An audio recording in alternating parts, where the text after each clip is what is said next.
Hey everybody, how you doing? I'm Fastidious and welcome to the channel. So, today I've got a guide for you guys. It's a champion spotlight on KLODD BEASTFEEDER.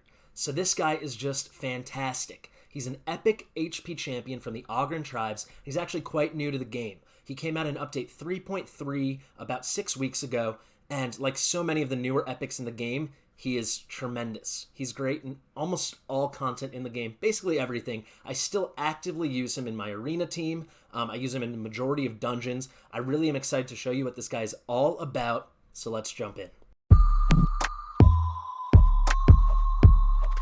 Fastidious. Fastidious. Alright guys, here is our boy Klodd. Now very quickly, the agenda for today's video, we're going to do comparables, go over his base stats, show you what champions he stacks up well against, then we're going to go over his kit very quickly, then gearing and what stats you want to look out for, then masteries, and then I'm going to show him in all content. So arena, dungeons, and finally clan boss. I'm also going to have chapters on the YouTube video so you guys can jump around as you see fit and just watch the content you're most interested in.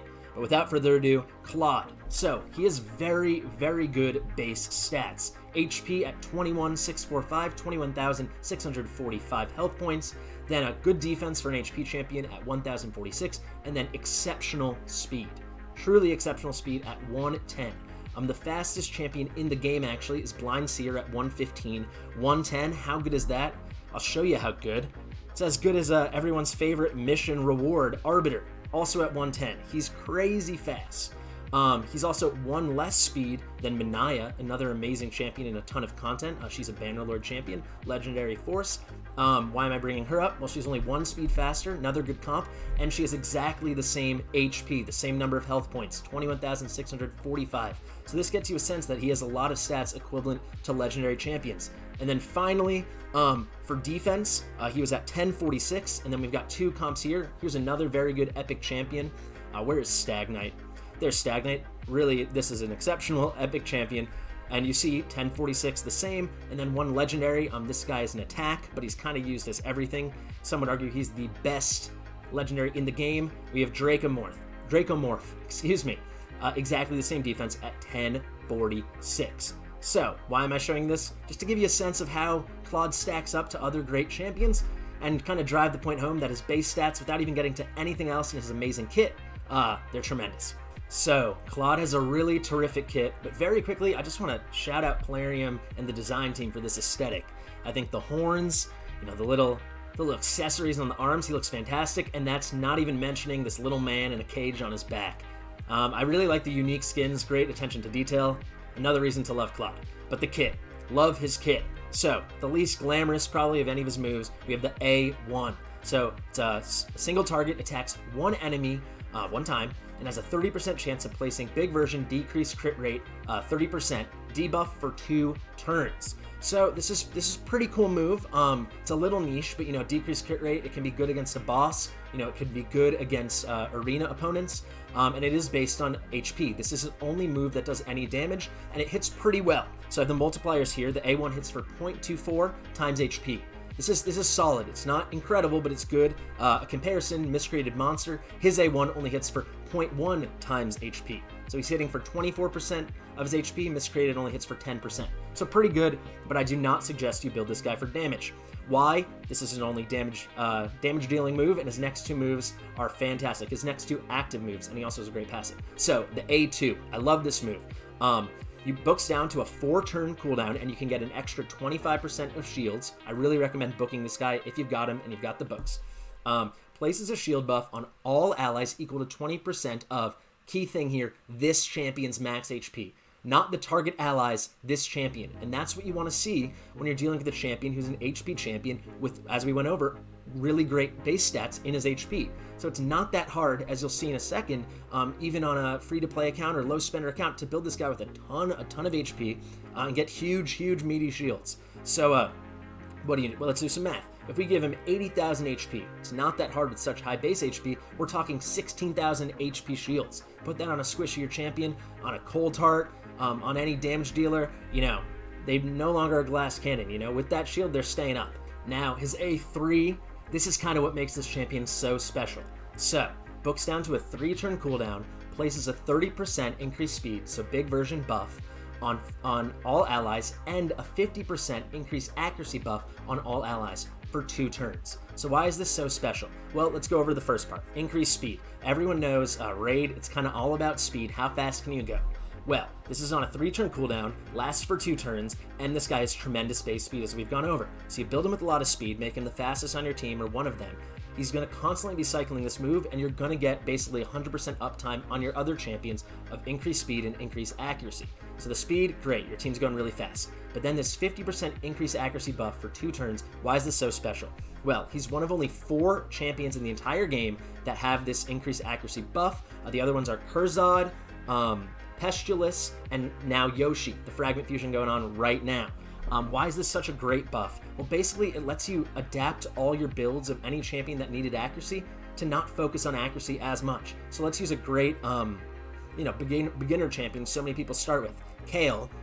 A lot of times, you start a new account, you're struggling to get Kale's accuracy up while also building him to deal damage. You're probably using him in all content. Now you need his accuracy only at 2/3 of what it was before to perform at exactly the same way, because KLODD is constantly keeping that big version, increased accuracy, 50% up all the time. It really, really is a game changer. Especially this move is fantastic for early and mid game players. When you don't have that fantastic, I keep saying fantastic, that incredible endgame gear, and you can't just get all the stats you want. This lets you focus on accuracy a little less and focus on other stats like speed, like crit damage.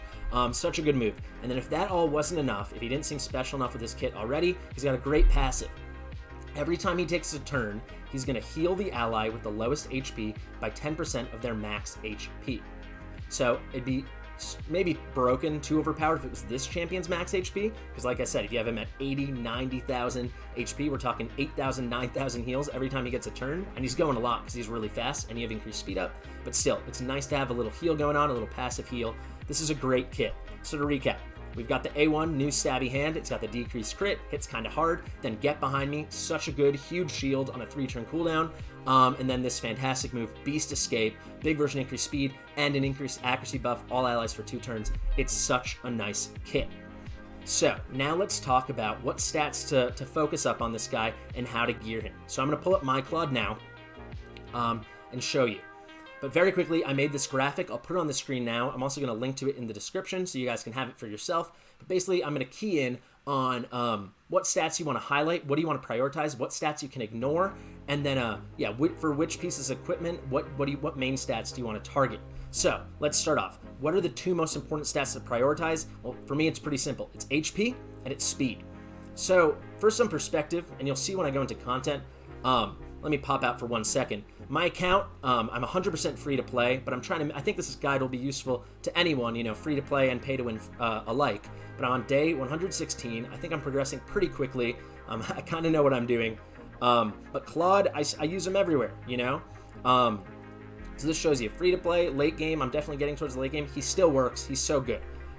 Sorry, just want to give you some perspective. So the stats, HP. It's an HP champion. His A2 is based off his HP. You want huge, huge shields. So I recommend building him with as much HP as you kind of can without letting all the other stats suffer. So I got him at just over, let's pull up his full stats here.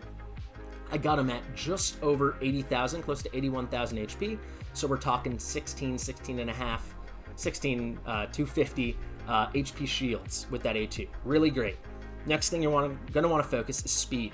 You want him to going fast. A lot of times you're going to want him to be the fastest guy in your team. You want basically constant uptime on all your other champions of that increased speed, 30%, and then the increased accuracy, 50%. So another reason this guy is awesome is he's easy to build. You can really just focus these 2 stats without giving much care to the rest, and he's going to be tremendous. So then here I've got, what are some other secondary stats you might want to target? Well, defense percentage, I would suggest, just because you don't want him to be so weak. So I've got him just over 2,000 here at 2106. Pretty good. He's got enough HP that's kind of sufficient. If you're going to use him in Clan Boss, of course, put a bit more defense on him. You're going to want over 3,000, maybe 3.5 to 4,000. And then the other one I'd say is resistance. You really don't want this guy getting CC'd. You don't want to get him true feared in the arena. You don't want to get him stunned in the arena or dungeons. You want him to keep going. So a little bit of resistance is nice. You see we've got him at just over 108 resistance. Then I've got some bonuses. If you've got great gear and you're just checking off boxes left and right, You can put a little crit into him, a little crit damage. You see we've put very little. I don't have that incredible endgame gear yet. But yeah, I said the A1 does hit kind of hard if you're going to use him in Clan Boss, do an offense tree in your Masteries. A little extra crit rate, crit damage could go a long way because you've already got all that HP, which the damage is based upon. Now, finally, I've got which stats can you ignore? Well, the first two are very obvious, I think. Attack percentage. Nothing in this guy's kit has anything to do with attack. Attack is just a wasted stat on him. I mean, you're going to get a little, but avoid it when you can. Do not seek it out. And then I'm saying accuracy. He does have, as I said, the A1 with that big version decreased crit rate, but that's not what you're using him for. And that being said, you don't really need to seek out accuracy because, you know, a lot of times you're getting accuracy from other gear. I think I have some accuracy on the amulet here. So we've got up to 74 accuracy without trying it all. And he's gonna almost always have an increased accuracy buff on himself. So even though we're seeing 74 here, we're actually getting another 37 accuracy. So what does that put us at? 111 accuracy, which is pretty good. Maybe not the best in arena or clan boss, but in a lot of dungeons, that will cut it. So I really would ignore accuracy when you can. Now, I think gearing the bottom row, obviously the top row, these are always the same main stats, attack, HP, defense, but then the bottom row and accessories, I think it's pretty straightforward. So you want an HP percentage on the gloves, on the gauntlets, HP percentage on the chest. You see I have a broken set here. I just went for the highest stats on these I could get. And then we've got speed on the boots. You want them going fast.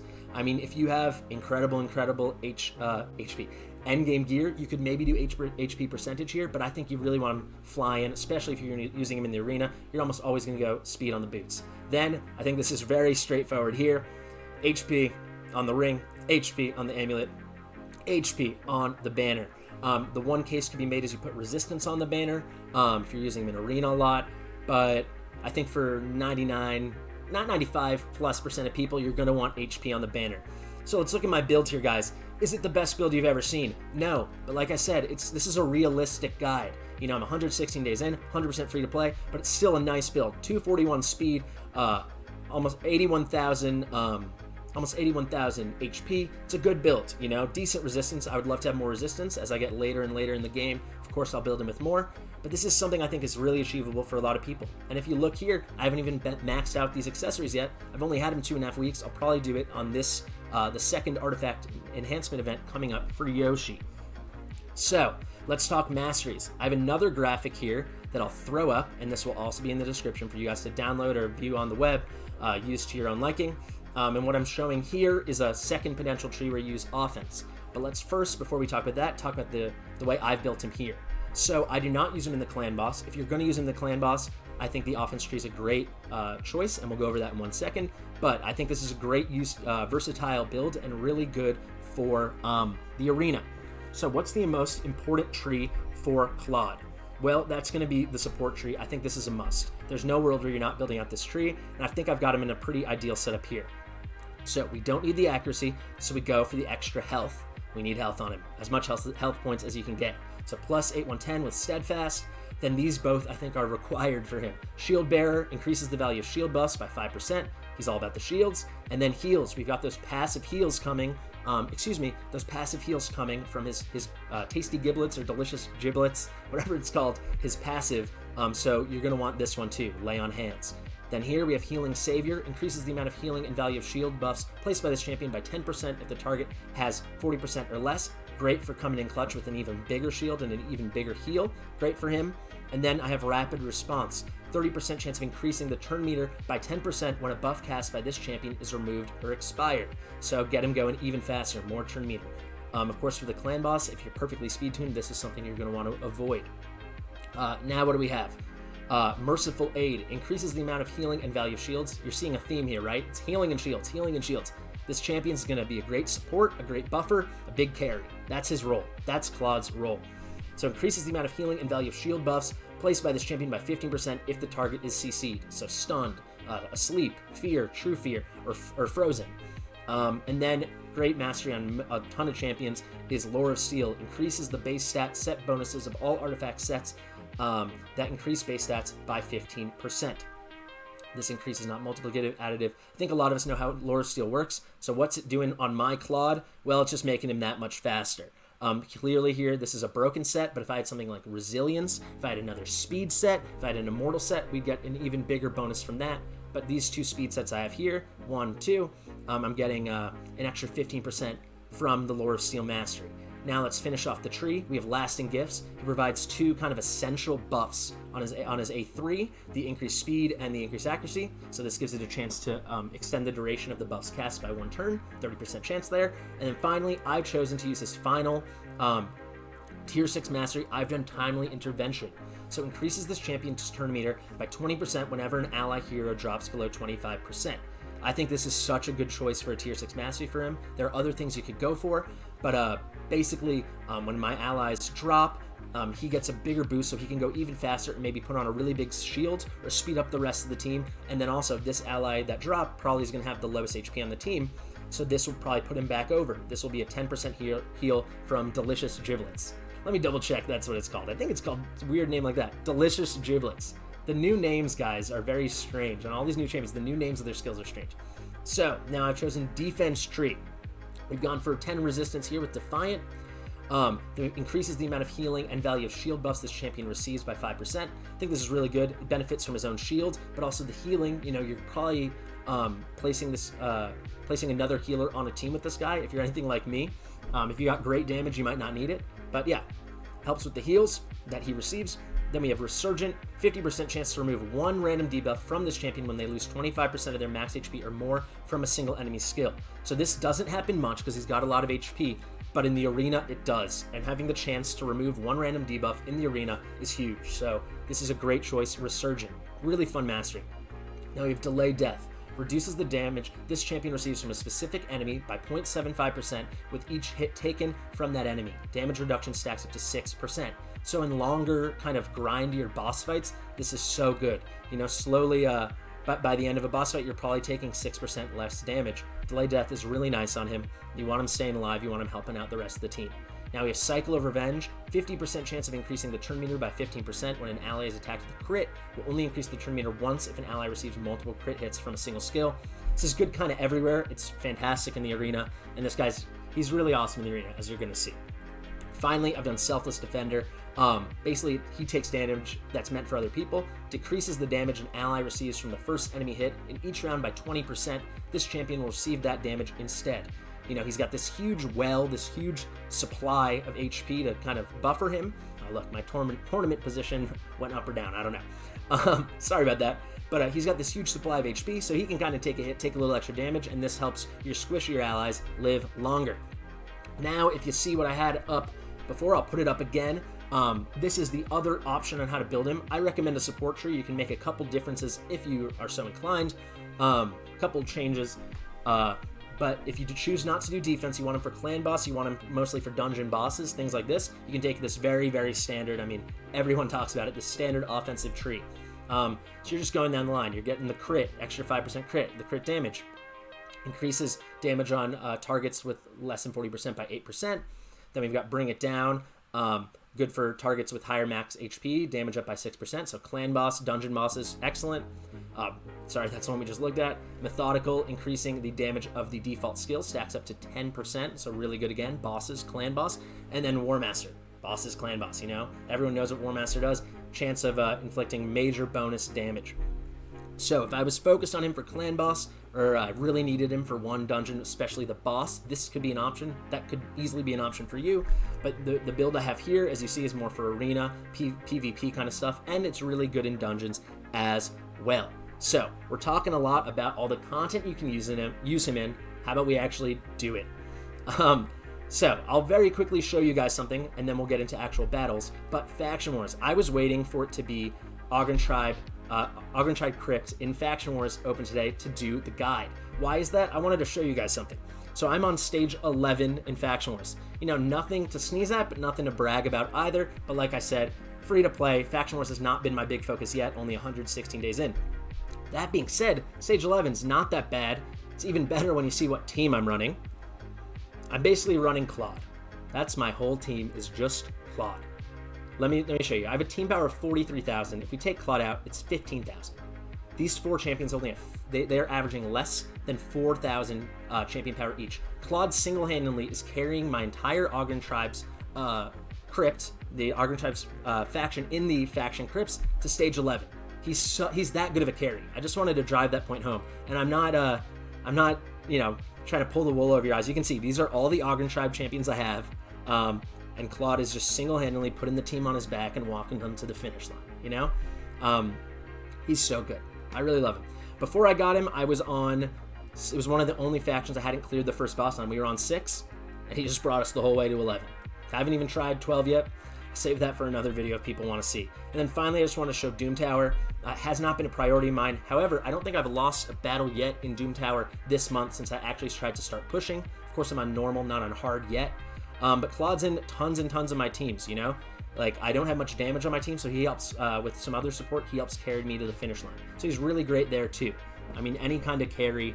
Shields, he's tremendous against the Scarab King. You know, his shields are so big, you put him with any other shield provider, and Scarab King becomes a lot easier. I used to have to manual it. It was a slog. Now it's an easy auto. But I want to show you some fights. Arena. So I think, unfortunately, yeah, I'm in Gold 3. I was in Gold 4 this morning, but I've been prepping this video, and we've been taking some hits. Arena's kind of a mess right now. I'm sure a lot of people are aware if you're watching this when it comes out.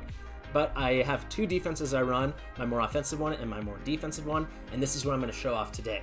So, we're running this defense. We do have stretches, you'll see. I've been taking a lot of wallops. I can't go all the way back, but occasionally we will get a win streak, you know, when the weird arena lineup happens, and we'll go on win streaks of 15, 20 matches in a row, which is pretty cool. So let's see, is there a battle here we can win? I say let's just go for one. This is a very hard team, but I think we stand a chance because this is a very tanky team and Klodd's going to help a lot. So you see, they have a higher team power than us. What are we trying to achieve here? We've got a big arena lead with Seeker, great champion, 30%. Then we have my only 2 legendaries on the team. We have Hackhorn Smashlord, mostly using him just for this skill. Maybe the best cleanse in the game. And it places a 2-turn block debuffs. This is a great champion, especially if you manual him. He's not as good on auto. And then he's got a stun at a 55% chance on his A1. You see, I booked him nearly fully. He's my only legendary champion until I fused Brago. So I was like, why not? And then Brago, speak of the devil, here he is. We got him in a decent build. He's mostly only here, though he can hit kind of hard. He's mostly only here for this, over 5,000 defense. So it gives our other workers on the team an extra 500 defense from his passive. And then finally we got Klodd, kind of gone over him. He's going to just keeping this team going really quick, giving big shields, not letting them fall. Let's see. Not going to promise you we'll win this one, but we do win matches we're not supposed to because this team works really hard. So what's the fear on this team? We've got a Res here. We've got a really annoying Cleanser here with a passive ability and Doom Priest. And then, of course, Roshguard the annoying with his block damage for 2 turns. So what are we going to do? We're going to speed up. Hopefully we lock out Roshguard with a Provoke. We did. Now Klodd comes in. So I have Seeker at 250 speed, so he's just a hair faster than Klodd. So with his turn meter boost, Klodd's a guarantee to jump in. But you see, Roshguard came in, so they had him really fast to go first, put up the block damage. That didn't work for them. I will say, I might have to cut at some point, so if you see a random cut, you'll know why. And there's the block damage. These fights against other defensive tanky teams can take a really long time. But also, it's kind of fun if you're in it for the grind. So, we don't even need to throw shields up because they have no damage on this team. I guess we will because we can't damage them since they have block damage up. Kind of just have to wait for that to fall off. Alright, so we're going to have to slowly kill Syl of the Drake. She's the Resurrector. She's the Reviver. Let's do that big cleanse. And yeah, guys, I'll do like 20 seconds more of this, and I'm going to throw it on auto, but we're probably almost certainly going to win this battle. It'll be interesting to see how long it lasts for, and then I'll cut back in at the end and just kind of show you how Klodd is just, he's such a good sustain for the team, you know? He just keeps us going and going and going. So I'm going to throw it on auto here. I'll single out Syl. Once she falls, the fight's kind of over. And then I'll hop back in right when it's about to finish. You'll see how long this fight's going to go on for. But yeah, you know, we're Gold 3. This is a team that very comfortably exists in Gold 4. Unfortunately, we're not there right now because reset just happened. But yeah, Klodd is an amazing, amazing arena champion, particularly on defense. All right, guys, let's check back in here. Been a long fight. Already almost 6 minutes in. Hopefully the Seeker falls before the zone of protection. The block damage goes up for Roshguard. You see here, basically we just had to wait until the team finally wore down Syl of the Drakes. But as you can see, we've never taken a scratch, basically. No one's health's ever been below 50%. basically it's one arena defense versus another, but you see it worked. And there's Klodd, decent hit, 8,000, 8.3 against a Rosh card. There you go, there's a win. Like I said, too bad it's not gold 4. I wonder if there's one more, maybe a more offensive team we could take on. This is a very hard team. Let's try this one. This is a hard team. Let's give it a shot. Much higher team power. Basically, we're going to target Molly, then Cythalia. Hope it works. If they got a really hard-hitting Zargala, we could lose. Basically, yeah, the whole premise of this team is you just, with the right flow, you just can't take us down. Not usually what I would use on offense. Sometimes I do. Maybe it's like 40% of the time I use it if I really need it. But great on defense. But yeah, Arena's been kind of crazy lately, so we can't always win. There's the big heal, big cleanse from Smash Lord. Well, let's stick with this for like 30 seconds, guys. Get a sense how long it's going to take. But if we need to, we'll cut again and I'll show you. But my point is, he's great in Arena. You know, what's he doing? He's sustaining the team with those huge shields. He's keeping us fast. You know, you want to keep your speed up in Arena. And then none of these guys here, not Hackhorn, Brago, or Seeker, have particularly high, yeah, it looks like we're going to be okay here. Particularly high accuracy. Here, let's throw it on a manual just to be safe. Let's get the Skull Crown. All right, there procs her, procs a counterattack and procs are unkillable. I'm just a little worried about Seeker falling. So yeah, none of these guys have particularly high, I probably should have just taken Zargala there. I'll do her now. None of these guys have particularly high accuracy. That took me like four tries to get out, but it doesn't matter. They've all got between like 80 and 140, which is fine in this level of Arena when you get an increased accuracy up, you know? It's down right now, but the second Klodd goes again, it will be up. Once we take out Molly, that's their Resurrector. Then it's just a matter of time like it always is. So Klodd's one turn away. Oh no, there goes the accuracy there, excuse me. So hopefully this takes out Molly. Just she needs one more hit if they don't get a heal in. Let's throw the shield up just to be safe. And then once I take out Molly, I'll cut out again because it won't matter. The fight will be over. Yep. We'll cut back in when it's a little closer to the end. This will not be another 6+ minute fight, so I'll see you in just like 1 second.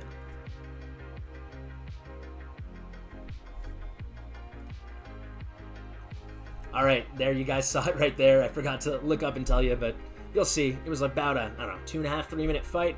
So this kind of team, not going to be the fastest fights in the world, but Klodd, you know, he really helps make it happen. Our Seeker almost fell a couple times. Klodd picks him up with that big shield, and we're A-okay. So the final thing I really want to show you guys is Dungeon and then Clan Boss. So this will be very quick. I'm not going to show you the whole fights.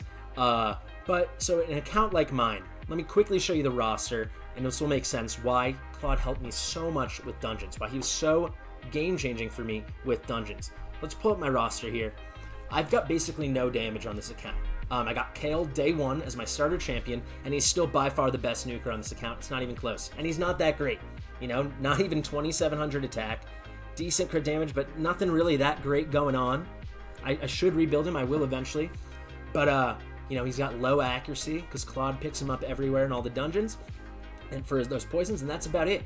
You know, so I've got to kind of accept my fate for now until I get new champions of doing slow dungeon runs, but I'm still doing endgame dungeons. So it's an Ice Golem tournament right now. Let me show you. I'm going to do an all epic and rare team. Of course, I have a very good right here in Reliquary Tender. There's a million guides on her. Go check her out, but she's got a res, she's got continuous heal, she's got a cleanse. And then I've got my little bit of damage in Kale, and then Farrakhan the Fat. Another excellent epic champion, another newer champion. Then we've got Klodd as our carry, as our support. Then we got Seekers in basically all our teams too. So we'll watch a first couple go-throughs of the first wave here, because this is going to be a long fight, anywhere from like 4.5 to 7.5 minutes. So we'll check back in at the end. But basically, you'll see between all the support, but particularly Klodd, you just can't really ever take our team down. Maybe occasionally Farrakhan could fall. Maybe Kale, probably not on Ice Golem. Kale's not going to fail because it's the weak affinity against him, the strong affinity for him. But Farrakhan falls, that's a little bit of damage, you know. Reliquary Tender picks him up. Reliquary Tender will never fall because of Klodd. And yeah, we're landing all our debuffs all the time. You know, our Seeker's always going to get those provokes, thanks to Klodd, thanks to the increased accuracy. So if you get Klodd, and you're not already speed running dungeons, endgame dungeons, he helps basically everywhere. I use him everywhere except for Fire Name. Depending on what I want to run in Spider, because I'm not on endgame Spider yet, I'm only on Spider 16 or 17, I think 17. I will sometimes use him, sometimes not, but I always use him in my Ice Golem, always use him in my Dragon. For sure, Dragon, I would not be able to clear Dragon 20 100% with the team I have without KLODD, with the way my champions are currently geared. So there you see, we clear our first wave. It's not the fastest thing in the world. It's at just over a minute. What are we going to look at? What a waste of the ally attack by Farrakhan. Auto is very unintelligent sometimes. Took like a minute 15, first wave. I'll check back in at the end of the run. I'll let you see a little bit of the boss fight, because Ice Golem can be tricky. He's got those big AoEs when he smashes his hammer, his club down. But with KLODD, when the shields are up, there's really nothing the Ice Golem can do. And yeah, if anyone falls, we have a very, budget resurrector here in Reliquary Tender. So we'll check back in just a couple minutes. So guys, just want to check in really quick here. Just to tell you, you guys see they're fallen now, but these terror beasts, for a lot of people that are on stage 20 of the Ice Golem, know how frustrating these terror beasts are, because they put an AoE buff of reflect damage, 30% reflect damage, and that kind of can lead to your nukers just killing themselves. But another advantage of having a champion like KLODD or a shield champion, an HP champion like Miscreated Monster with shields is another good example. Santa Claus, of course, or Nick. They kind of keep your nukers from killing themselves if they've got good damage. It's not the biggest issue for us because Kale doesn't hit that hard. But yeah, it's another great use for him in a stage like this in Ice Golem. So we can see the fight is winding down, 6.5 minutes in. We'll finish in under 7 minutes. Clearly not the fastest fight in the world. You can see these big shields though. We were never endangered. There we did 6 minutes and 34 seconds. Our fastest time is only 4 minutes 46 seconds. But I mean, it works. KLODD enables this. We couldn't do it without him, without the shields, without the accuracy up, without the speed. He's really making this team work. Him and Seeker together, kind of that's the support we need, to keep attack up, keep speed up, get the turn meter, get the accuracy. That's kind of a great way to get your way, not cheese it, but push your way through these dungeons in a safer way when you don't have the damage. If you have a roster like me and you lack the damage, or your early days and you want to make it work, KLODD can really make that happen. And I wanted to be able to show you the guys this with just rares and epics. I can do faster times more consistently, like between like the 4:46 or whatever and like 5.5 minutes. If I took out Farrakhan and Tender and put in Hackworm Smash Lord, and like a great example would be even an uncommon like Armiger to get the block revive chances. That's how I get the faster times, but we're always under 7-8 minutes. But it's done. We did it. 100% clear rate. KLODD makes that happen. So Dragon, gonna try to be really quick here. Just gonna show you the team setup, and then show you the team setup, and then we'll cut back in at the end of the fight. Reliquary Tender needs to be in here. You'll see we're using Hackhorn. We just need the extra healing, but any AoE healer would work. If Apothecary was built, he'd work fine. I just got him though. But basically we need KLODD, we need that support, we need those shields. It's the only way that Reliquary Tender will make it through the fight and then keep resurrecting Kale. It's going to be another long fight, but it will work. That's what it's all about. I'll show you the first couple hits, then we'll jump to the end once we're actually at the Dragon. We're at the end of the Dragon, guys. It's almost 7.5 minutes so far. Clearly not the fastest team comp in the world, not the fastest fight, but 100% win rate. And it's just, I want to paint a picture that a great support champion like KLODD, like Reliquary Tender, get a couple of them, pair them together. Someone like KLODD, he really just carries me to the finish line. Could not 100% complete Dragon until I got him in the team, and then here we are. Dragon 20, 100% completion, thus far at least. Only a couple hundred runs in, so it's still possible. There you go. We're going to finish in just about 8 minutes. This is not the normal stuff you're going to see on YouTube, but this is like a realistic guide. I'm free to play, just under 8 minutes. We beat the 8-minute mark. I'm free to play, and I'm not here to brag about free to play. I'm just trying to paint a picture that I've mostly focused on progression. I'm on day 116, and I have, what is this? 3, 6, 9, 13 6-star champions, with another 14th about to come whenever the champion training event comes. I've been able to focus on just progression because champions like KLODD, these carries, these supports have carried me in the dungeons to get some good gear, because I have not been able to focus gear, and if I couldn't get to the later game dungeons, I couldn't do it. Been quite the long video, guys, but I said there'd be clan boss. We'll just finish up with that. I don't use KLODD in my normal teams, but I'll just throw him in here, and you'll see he's still really viable. And if I built my teams around him, I'll just show you really quick. Farrakhan and Fane, those are my debuffers. They have pretty good accuracy, especially for Nightmare Clan Boss at 220. Then I think Fane might have actually even be higher. Let's just see, at 250. However, with Klodd, they'll never miss. But I could build them with even more damage, more defense for survivability, focus that stuff instead of accuracy. If I always ran Klodd, I just haven't built him for that. It's not my focus, but we'll throw him in. Unfortunately, this team won't have an aura lead. It actually doesn't with Brago either. I used to use Kale, but I don't anymore. We'll just jump in. Let's see what happens. We need like 9 million or so, 9.5 million for the 3 key. Maybe 9.7 something, 7.5 for the 3 key. Let's just throw this on auto. And then 13 million for the 4 key, and then 13 million for the 3 key. Just let it run. Maybe I'll cut it a point, but I just thought I'd give my closing thoughts. So kind of like what I just said coming out of that dragon run. I mean, has Klodd jumped into my team the way a Royal Guard would and allowed me to like really speed up my dungeon runs and make them super fast and super efficient, so when a tournament comes around, I'm doing great? No. But you know, beggars can't be choosers. This account is barren. I've had bad luck on damage, but someone like Klodd comes in and he's really supercharged my team, not in terms of damage or speed. Well, speed in finishing dungeons, he has helped the team in speed in other ways, but he's allowed me to complete content at a 100% win rate, and that's kind of what it's all about. When you're free to play low spender with limited resources, or if you're pay to win but you get Klodd early on, he's gonna carry you. He's so great. Look at these shields. Look at the shield even on Hackor and Smashlord. This guy's got like 91,000 health, and he's still getting a big shield from Klodd. Look at Fane. It's almost half of her health in a shield. Klodd will keep this team up, and you see the damage output's looking good, almost 1 million damage per turn. I think this team will definitely get to 10 million or so, so it will be a 4 key. But yeah, I'll cut back in a second, give my final thoughts. We'll see the key that we put up. And yeah, I hope you guys have enjoyed the guide. You've gotten a good sense of Klodd. I'll see you in 1 second. Welcome back, guys. I'm actually popping in a little earlier than I thought because looks like we're putting up a pretty huge key. Still just below 1 million a turn. We're not going to last that many turns without Iron Brago for the extra defense from his passive. But look at this. We haven't missed a single debuff. We're not going to ever get resisted thanks to the accuracy up. We're getting big hits left and right, you know. It really makes me wonder, maybe I'll have to redo my clan boss team around Klodd, do less accuracy on Farrakhan and Fane, give them more defense and damage, and this will keep going. We're going to get the 3 key. I'm curious, I'll talk through it and we'll see how big a key we actually put up. But these shields, you know, they're keeping everyone alive. So Klodd, like I said, he's super duper viable for clan boss. There, Fane falls. Now it will slowly happen. We'll probably put up just over 13 million or so. But he's super viable for clan boss, especially if you build the team around it. And keep in mind, the only guys on the team here that have War Master are Hackor and Smashlord, Farrakhan, and Seeker. So none on Klodd, he's not in a clan boss build, and none on Fane. And we're still going to put up an easy 3 key on Nightmare. I mean, it doesn't hurt that we're going against the Spirit Affinity, best affinity for Magic Champions, and I've got a lot of Magic Champions like we all do. But we're going to make it just fine. We'll see how long we hang on for. But to wrap up, guys, this was my first champion guide ever. I hope you enjoyed it. I know I dragged on a bit, but I wanted to be as comprehensive as possible. I'm so excited about this champion. He's kind of changed the game for me.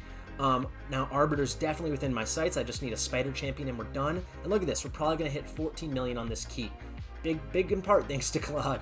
So yeah, if you get him, I would definitely suggest building if you have the books to do it. Books really change him. It'd be nice if I had done a little video on him before I booked him so I could compare, but having the A2 and A3 on 3 turn cooldowns are so huge because he's got such a good base speed. His big version increased speed keeps everything going really fast, so you basically get huge uptime. You'll see on the speed and the accuracy right there, it's always going. We're over 14 million easy. We're actually going to survive 20 turns, which doesn't sound like anything special, but for a team like mine that's kind of unconventional, it definitely helps. So yeah, let's let this run out, hang out with you guys.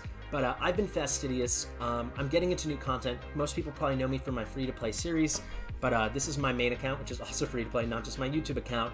But check out my content if you're interested. If you've liked this video, if you like my content, if you like me, please like and subscribe if you're so inclined. You know, it's free to play. It's free to click. Look at this. We might even... Are we going to get 15 million? Probably not. But yeah, thank you so much for watching. I hope not only does this help you build Klodd, but see that... a lot of things are possible even if you're not a hey big spender kind of vibe. And yeah, you just got to be patient, let things come to you. So for the longest time I wasn't doing the stage 20 dungeons. Alright, we fall there, just under 15 million. That's a pretty big key for me. I think my record's like 18, but I normally don't get that high. But yeah, let the game come to you and eventually you will push those late game dungeons. Look at that, we even did a clan mission. What was it? Oh, we were on the 15 million to the Demon Lord. So I guess, oh, that wasn't counting the other key. But thank you, Klodd. We'll take that 5-star Relentless gear. What a fun way to end. I'm not going to start claiming all my mission rewards. Thank you guys for watching so much. I'm Fastidious. I'll have many more guides like this, so keep coming back, and I'll see you in the next one.